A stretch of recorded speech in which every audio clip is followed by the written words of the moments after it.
Hey y'all, it's Levine and welcome to my YouTube channel. So today I decided to step away from the norm and do something different and fun for y'all. So today I'm going to do a draw my life video. Now 53 years is a lot to cover, so I'll just stick to the highlights. So I was born in Georgia, Sylvania, Georgia to be exact. Whenever I tell people that, they're like, "You mean Savannah, Georgia?" No, it was Sylvania, a very small little country town in Georgia. My mom named me Ollie Levine. I was born on July 26 with a head full of curly hair. I was a little baby. Her mom passed away when she was pregnant with me, my grandmother, and her name was Ollie. My mom's middle name was Levine, and this is how I became Ollie Levine. I'm the second child, first daughter in my family of 6 siblings. It's John Jr., myself, Orlando, Marcina, Winslow, and Shaquita. I love my family. My parents met in Savannah, Georgia. My mom was a music major at Savannah State, and my dad was attending tech school to become a mechanic at Savannah State. Mom's older sister was doing hair in a building that my dad rented a room in, and that's how he spotted my mom. So mom being a little young church girl, dad being a little older, he would spoil her and give her money and let her use his car while he worked.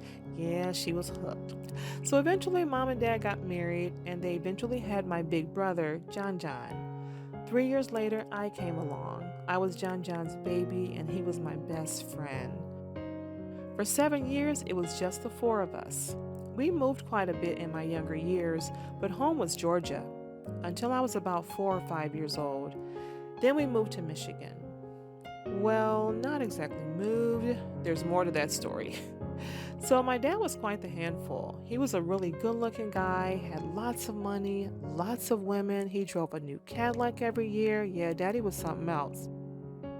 But he struggled with drinking. The drinking caused him to not be his best at times, but he really did love his family and he took good care of us. My dad was always a good provider. Unfortunately, alcohol would play a very big part in our lives for most of my childhood years. Mom and dad really loved each other and tried hard to keep our family together, but they separated quite often. We would fly back and forth from Georgia to Michigan, Michigan to Georgia. It was funny, but to this day, me and John John hate flying. My mom hated flying too.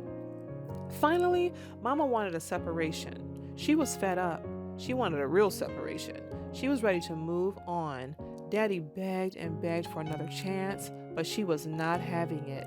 Daddy knew that me and John John was Mama's hearts. He was living in Michigan and we were living in Georgia. He came to visit us all the time. He was a good dad. One afternoon while Mama was working and Papa was babysitting us, that was our grandpa, Daddy came to visit us. He told John John that he had some new toys in the car for us. We were always so excited to get new toys, and Daddy was always buying us gifts. Daddy had me in his arms, and John John ran out to the car to see the new toys. Daddy followed him. This wasn't anything new, but this time he kidnapped us. He threw us in the car and jetted off. Papa didn't know what to do. He had to call my mom, his baby daughter, and tell her what happened. She was so upset and devastated, and we were off to Michigan. Mama was so hurt, but she knew that he loved us and would never hurt us, and he never did. It was traumatizing, but Daddy took good care of us. When we finally arrived in Michigan, Daddy had a brand new home and had all new furniture. I remember it being really cold when we walked in, but everything was so nice. John John had a brand new bedroom set. His room was all blue, and my room had a brand new canopy bed, and everything was pink. I was such a girly girl. I loved my room. So Daddy kidnapped us to try to win Mama back, but she was not giving in. We talked to her all the time and we missed her so much, but she had to be tough. It was during this time that my life became obsessed with dolls. I became really obsessed with dolls. I had a lot of anxiety because I missed my mom so much. I was her baby and so attached to her. I created my own little world of happiness with my dolls. They became my escape. I still love dolls to this day. I was too young to really understand what was going on, but I had a lot of anxiety because I missed my mom. I would just stay in my room and play with my dolls and talk to my dolls. That made me happy. John John was very protective and would sit down and spend time with me and play with me to make sure I was okay. He was such a good big brother. He had to carry a lot as a young boy.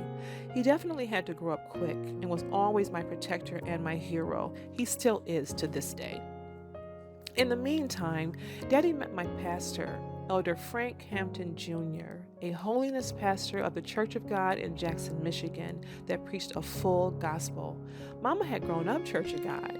After getting to know my pastor well, my dad convinced my pastor to help him win his wife back.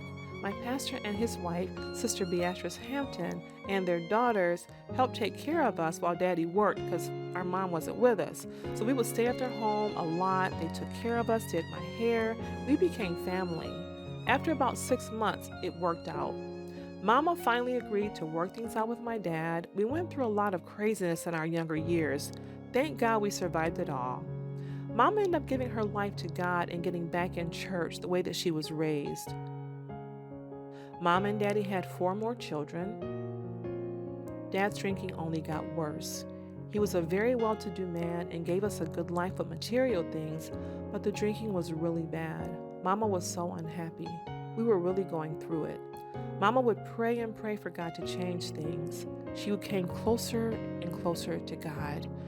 She would fast for several days asking God to change our situation. I'm not sure why she didn't leave him again this time. The funny thing is that even though we had our hard times, we really had a super fun childhood. I don't know how my mom did it, but we had a really, really happy childhood with no exaggeration. She filled our lives with music and prayer and church, and Mama was a social butterfly, so we always had friends over. She always had friends over. Life was just fun. I often think about that. I had a really fun childhood. Mama was amazing. Another thing that was really a big part of our lives was music. My mom was a great musician and singer, and she passed that gift down to all 6 of her children. We grew up singing through everything. We sang all the time. We all took piano lessons, and we all played instruments. Music was our happy place. It still is. Finally, after years and years of going through so much with my father, in 1980, my mom got a call that would change our lives. My dad had an aneurysm and wasn't responding. This story didn't go the way you think that it would go, though. Mama was devastated. She began to pray and fast just as hard for God to spare my dad's life as she did for him to change her situation. Again, God answered her prayers, and my dad had a full recovery, better than most stroke or aneurysm victims. That was 40 years ago, and my dad is still here. After all that craziness, I grew up. The best thing that I did in my life was to give my life to God at the age of 10. That's the best decision that I've ever made. That really gave my life joy, and it still does today. I did well in school, especially in business and music, went to college, got my dream secretarial job at age 19 at one of the best companies in town, fell in love, and married the man of my dreams. I met Juan Guerrero, and I loved him with everything. He loved me too. We had 5 beautiful boys: Juan, Javier, Julian, Jose, and Hassan. Life was good. We had our struggles here and there, but the love was amazing. Eventually, my children's father decided that he did not want to go to church anymore. That was devastating to me. I was a church girl. He found me in church. He married me in church. I wanted my family to be a godly family. I wanted a saved husband. I'd grown up with an unsaved father, and I really didn't want this. This crushed me beyond words. He promised me that he would never change, and he was still very good to me. But life became different. I never dealt with abuse or anything like that, but sin always messes up the best of things, and it changed everything.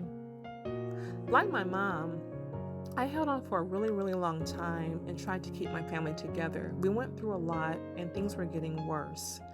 After 27 years together, my marriage fell apart.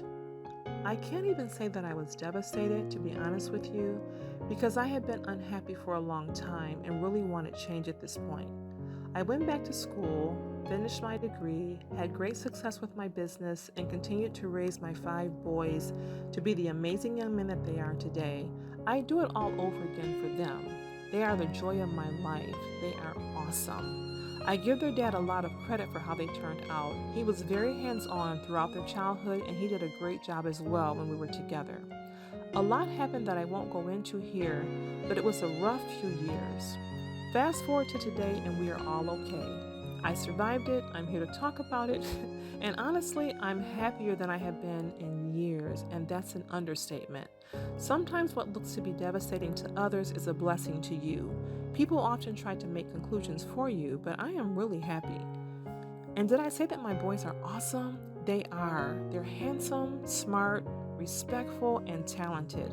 Like my mom, I instilled the joy and gift of music into my kids as well. Like my siblings, my sons all play instruments. They are all accomplished jazz musicians and great singers. I always say that I wish Mama was still here to see how talented they are because she started singing with them at a very young age, like she did us. I'm so happy that my children inherited that gift of music, especially piano and guitar. A lot of you knew that Mama played piano, but my mom was an awesome guitar player. Mama would have been tickled with my boys. The good news is that my children's father and I are on good terms. Like my mother, I spent many days and nights praying for him. I want to see him do well. Life is short, and none of us are guaranteed tomorrow. I always choose forgiveness. I always choose love. I'm grateful for my mother's example. In spite of what many would expect, we are okay. We're not together, and we are going our separate ways, but I wish him well. God has been so good to me and my children. He answered so many prayers in my life. He's carried me through so much. My life has definitely not been a bed of roses, but somehow I've survived it all, and I'm genuinely a happy person. Every day I'm working on being the best version of myself while God is helping me to fix some parts of my life. He has really healed me emotionally, and that feels so good. My main goal is to be all that I can be for God. I'm so excited to see what God has in store for me. I still love love, and I am definitely looking forward to that again one day. I ain't in no rush now, but one day. Finally, the best news this year is that my dad recently gave his heart to God. After all those years, at age 85, he repented of his sins and asked God to come into his heart. He was baptized and he is sincerely saved, y'all. This is a miracle. Mom left us 18 years ago, but her prayers were not in vain. God answered her prayers. He saved my dad. I am so grateful to God. I poured a lot into my boys, and I am so happy that they are all doing well. And in spite of everything I've been through, I am too. My consolation through all that I've been through is that I know that God has my back. I'm so happy that I did things God's way. It really helps a lot to pull from that in difficult and disappointing moments. Life can disappoint us, but God never fails. I am so blessed. I have the job of my dreams, a happy home. I'm the owner of a successful business that I absolutely love. Yes, life is busy, but most of all, I have God and I have peace of mind. So that's it for now. Thank you for sharing with me, and I'll see you guys in the next video. Be sure to subscribe. It's really important to me. Go hit that subscribe button, y'all. It's easy. Just hit that button and hit the thumbs up as well if you enjoyed this video. Bye, y'all.